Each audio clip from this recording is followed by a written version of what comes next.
السلام علیکم ناظرین، اس وقت ہم موجود ہیں سجاد رحمانی کے ساتھ اور یہ رپورٹ کرتے ہیں پی ٹی ایم کی جماعتیں اور تمام جو جمعیت علماء اسلام فضل الرحمان کو رپورٹ کرتے ہیں. ان کی خبریں ان کے پاس بہت زیادہ ہوتی ہیں، بیٹ رپورٹنگ کرتے ہیں، پولیٹیکل بیٹ اسلام آباد کے ایک نیوز پیپر کے لیے. آئیے ان سے کچھ گفتگو کرتے ہیں اور جانتے ہیں کہ اس وقت کیا تفصیلات ہیں اس کیمپ میں اور کیا ہو رہا ہے، سیاست کے متعلق کیا چل رہا ہے.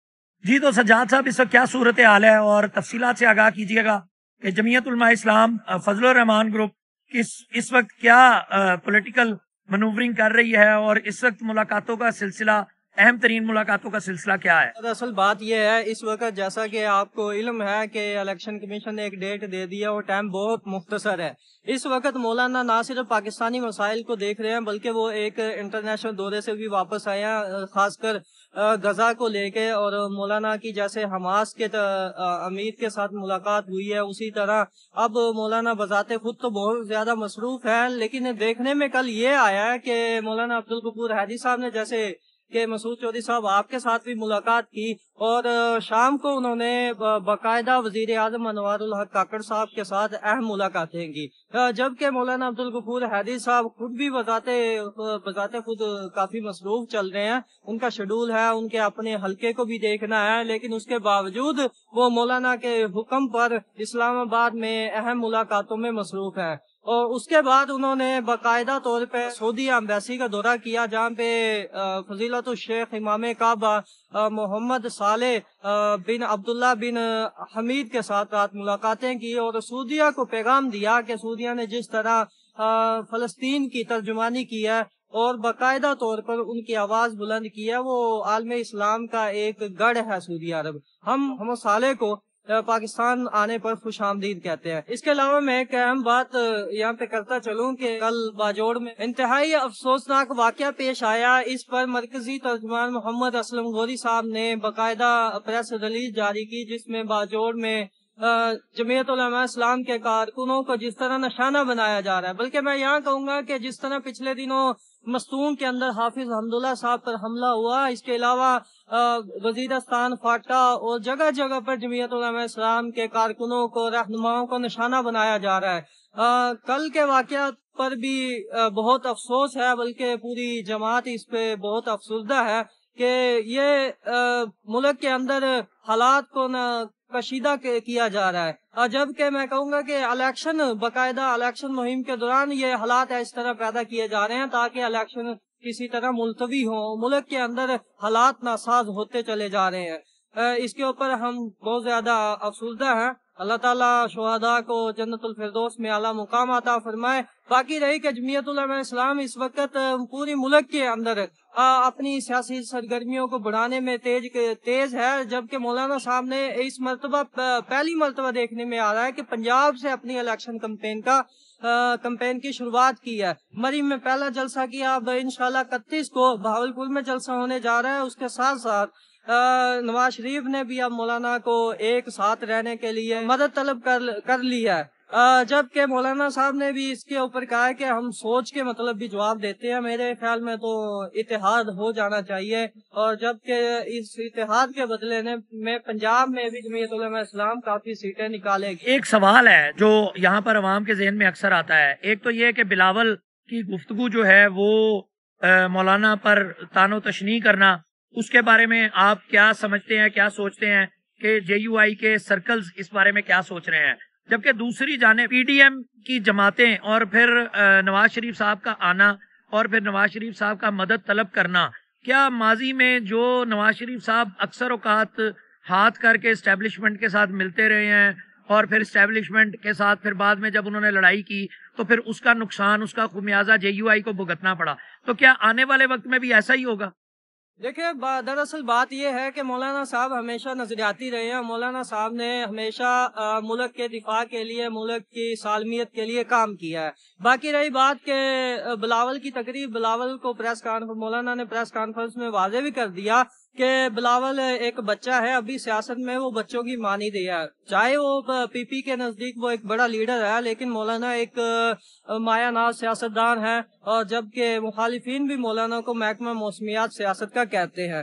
تو بلاول کا اس طرح کے الفاظ استعمال کرنا بنتے نہیں ہیں. میرے خیال میں ان کو اپنے سینئر سیاستدانوں کی عزت کرنی چاہیے. دوسری بات یہ ہے کہ نواز شریف نے مدد طلب اس لیے کی ہے کہ آپ نے ماضی کا حال دیکھ لیا کہ جس طرح نواز شریف نے مولانا کے ساتھ اتحاد تو کیا لیکن بعد میں مولانا کے ساتھ دغا بازی چلتی رہی ہے, شروع سے چلتی رہی ہے, ہوتا رہتا ہے. کیونکہ مولانا صاحب کا جو ویژن اور جو اس وقت ان کا نظریہ ہے اس کے اوپر آپ جانتے ہیں کہ عالمی طاقتیں کبھی نہیں چاہتی کہ مولانا صاحب وزارت عظمیٰ تک آئیں اور وہ ملک کا نظام خود سنبھالے. ہمیشہ مولانا کو بیک پہ دھکیلا جاتا ہے اور یہ صرف نواز شریف وغیرہ نہیں کرتے بلکہ عالمی طاقتیں اس کے پیچھے ہوتی ہیں اور ان کے ایجنڈے کام میں لائے جاتے ہیں. اسی لیے جب بھی ہمارے لیڈران حضرات کو نشانہ بنایا جاتا ہے ان پہ مختلف طرح کے مسائل کا ان کو سامنا رہتا ہے. تو یہ کوئی بڑی بات نہیں ہے. مولانا ہمیشہ نظریاتی رہے اور وہ ان مسائل کو بڑے اچھے طریقے سے حل کرنا جانتے ہیں. ایک تو حافظ حمداللہ کے ساتھ بھی کل ملاقات ہوئی ہے مولانا غفور حیدری کی, اس سے متعلق اگر کوئی تفصیلات ہیں تو ان سے آگاہ کریں. دوسرا, گورنر کے پی کے جو ہیں وہ بھی اسلام آباد کے آج ایک مختصر دورے پر پائے گئے, تو اس سے متعلق بھی آگاہ کیجیے گا. گورنر کے پی کے حاجی غلام علی کو اس وقت الیکشن کی گہما گہمی ہے تو ان کی بھی بزنس مینوں کے ساتھ اور دیگر لوگوں کے ساتھ ملاقاتیں جاری ہے.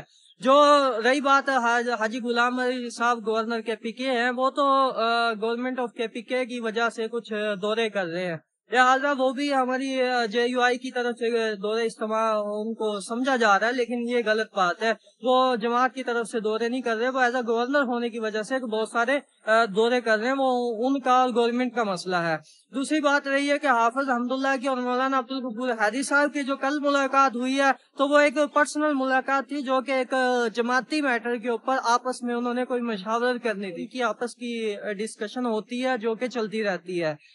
باقی رہی بات کہ اس وقت موجودہ صورتحال میں ہر بندہ مصروف ہے تو لہٰذا مولانا صاحب اپنی ذاتی سیاسی سرگرمیوں کے علاوہ ملکی اور بین الاقوامی دوروں پر بھی فوکس کیے ہوئے ہیں. باقاعدہ وہ عالمی برادری کو ساتھ لے کے چلنا چاہتے ہیں تاکہ پاکستان کے حالات اور اکانومی بہتر ہو. جس طرح رات انوار الحق کاکڑ صاحب کے ساتھ مولانا عبدالغفور حیدری صاحب نے ملاقات کی, یہ ایک بہت اچھی ملاقات ثابت ہو سکتی ہے. ہو سکتا ہے کہ پاکستان کی سالمیت اور پاکستان کی معیشت کو بہتر کرنے کے لیے ملاقاتیں جاری ہوں. پی ٹی آئی کو بیٹ کا انتخابی نشان مل گیا ہے, اس کے اوپر الیکشن کمیشن نے کہا ہے کہ جو انتخابات ہیں انٹرا پارٹی الیکشن یعنی پارٹی کے اندر کے انتخابات وہ کروائیں اور اس کی رپورٹ سبمٹ کریں تاکہ آپ کے تمام معاملات کو حل کیا جائے. تو کس طرح جے یو آئی کا بڑا ایک لانگ سٹینڈنگ اپوزیشن ہے عمران خان کے ساتھ اور جو ہے پی ٹی آئی کے ساتھ, تو اس کے بارے میں جے یو آئی کے سرکلز کیا سوچ رہے ہیں؟ دیکھیں مسعود بھائی, جے یو آئی کی کوئی ذاتی دشمنی تو خان صاحب کے ساتھ ہے نہیں ہے, جبکہ اس کے نظریات اور یہ جن کا مہرہ رہا ہے ان کے ساتھ ہمارے ذاتی اختلافات بھی ہیں, نظریاتی بھی ہیں اور اسلامی اختلافات بھی ہیں. باقی رہی بات کہ انٹرا پارٹی جو انتخابات کروانے کا الیکشن کمیشن نے آج کہا ہے تو جے یو آئی 100 سال پرانی جماعت ہے. جے یو آئی ہندوستان سے چلتی آ رہی, ایک جمعیت علماء ہند بن گئی, ایک جمعیت علماء پاکستان بن گئی, جس کے امیر اور بانی مولانا مفتی محمود رحمت اللہ علیہ بنے, اور پھر اس کے ناظم عمومی تھے جمعیت علماء ہند کے حضرت مولانا محمد میاں صاحب جو کہ لاہور میں ہے.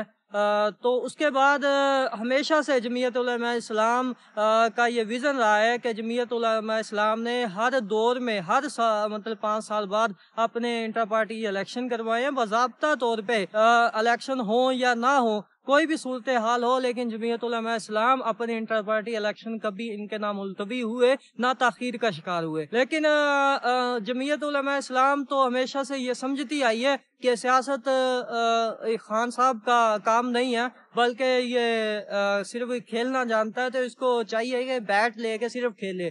بیٹ کا نشان برقرار رکھنا بنتا ہے میرے خیال میں, جو کیونکہ پیچھے سے یہ کھلاڑی تھا تو باقاعدہ اس کو صرف میچ کھیلنا آتا ہے, سیاست اس کا کام نہیں ہے.